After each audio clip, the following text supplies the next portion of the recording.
So I think the interesting thing about today's training of surgeons, both orthopedics and neurosurgery, as far as it relates to spine, has a lot to do how they've been trained. Years ago, when I started my residency in the mid-70s, which was a while ago, we didn't have MRIs. We didn't have CAT scans. And what we had was our eyes and our ears, and we listened and we examined. And based on those things, with a great deal of trepidation and respect, we moved ahead to do a surgery or treat someone either operatively or non-operatively. This is how I was trained to see patients. And you listen to them. The payment was what it was. Because the economics have changed, and Medicare by default is now the reimbursement standard, now down 70% in the last 30 years. We have changed the way people are trained. I don't blame the doctors today for operating as much as they do. I'll go into that in a minute. What happens is it becomes an economic engine.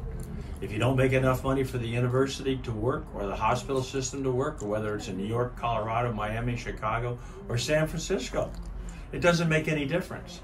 The money has to be generated. And now doctors only get 7.5% of the medical dollar.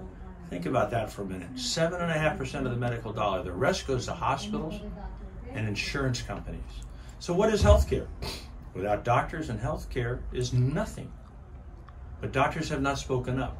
And being employed now has generated a shyness by physicians to speak up.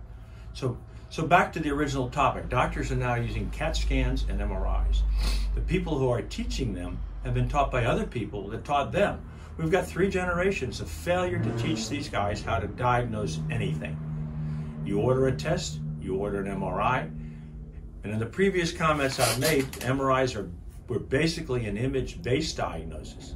If you had a herniated disc, that's probably the cause of the problem, without any clarification of objective clinical findings. I practiced for 10 years before MRIs ever existed, and we were elated when CAT scans came in the mid-80s.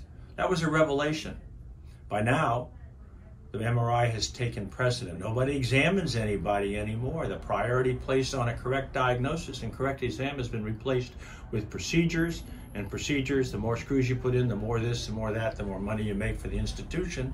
And the more you justify your check every 2 weeks and your bonus at the end of the year, utilizing RVUs or relative value units, which are attached to each CPT code.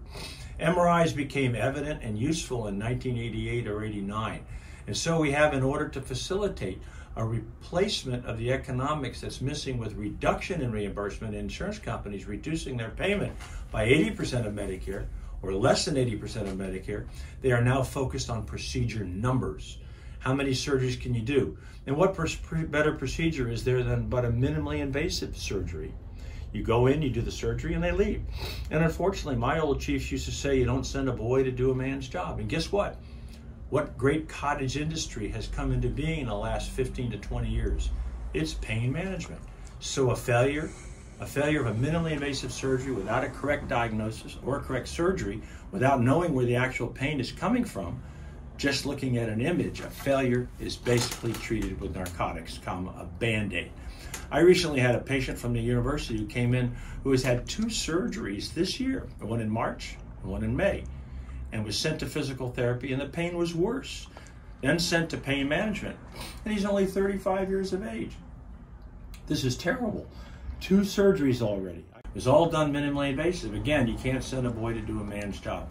The salesmanship of, quote, we can just sneak in there and get something done, unquote, as evidenced by one of the more highly marketing guys in Miami, means that the patient is alleviated from worry and concern until after the surgery fails. I'm not saying they all fail, but it's a mechanism by which you can get the patient to agree and go ahead with surgery because nothing else is offered them. I think the most important thing that I've learned in taking care of spinal injuries and back problems is muscle strength. You go from 0 to 5. 0 equals paralyzed, 5 equals normal, 2 over 5 means you can't lift your arm against gravity. 3 is weak, you can lift against gravity, 4 is weak, and 5 is normal. You apply this to the core strength of the muscles in the stomach and back with some degenerative disc, it stabilizes them, it stops movement of the widget.